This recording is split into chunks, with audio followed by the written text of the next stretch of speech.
For this next problem, we want to examine the graph of a function. Using the graph of the function f that's given below, we want to do various things. In part A, we want to find the domain and the range of the function. Part B, we want to list the intercepts, both x and y intercepts. Part C, we want to find f of 1, that's the function evaluated when x is 1. And for D, for what values of x does the function equal -3? And then the last part E, we want to solve the inequality f of x is less than 0. So we'll start with part A. Recall that the domain is going to be the set of all x values for the points on the graph. If we look at this graph, we can see that the smallest x value that we'll use is -5. The graph is continuous all the way up to the value x equals 5. And so our domain will be the set of values for x such that -5 is less than or equal to x, is less than or equal to 5. For the range, we're looking at the set of y values. Again, we see that the smallest y value we'll use is -3. The graph is continuous, and the largest value we'll use is +3.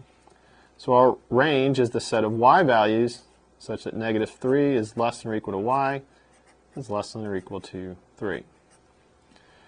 For part B, we want to list the intercepts. The intercepts are points where the graph crosses an axis. So we have 3. You see that it crosses the x-axis at 2 points, and we cross the y-axis at 1 point. So our intercepts are -2, 0. That's an x-intercept. The other x-intercept will be +2, 0. And then we have a y-intercept, 0, 2. For part C, we want to find the value of the function when x is 1. So on our graph, we locate x equal to 1. And we go up to the graph and see that when x is 1, the value of the function is 3. And so we can say that f of 1 equals 3.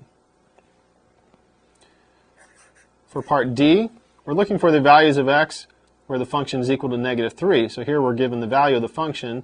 So when you look at the y-coordinates, we'll see that y is -3 at 2 different points. And so f of x equals -3 at x equal to -5 and x equal to 3. For the last part, we want to solve the inequality f of x less than 0. It means we need to locate the x values where the function is below the x-axis. That's the less than 0. So by looking at the graph, we can see that the function is below the x-axis for these values for x over here, and it's also below the x-axis for the x values over here. So f of x will be less than 0 for values of x that are less than -2, greater than or equal to -5. So we'll write -5 less than or equal to x, less than -2. Or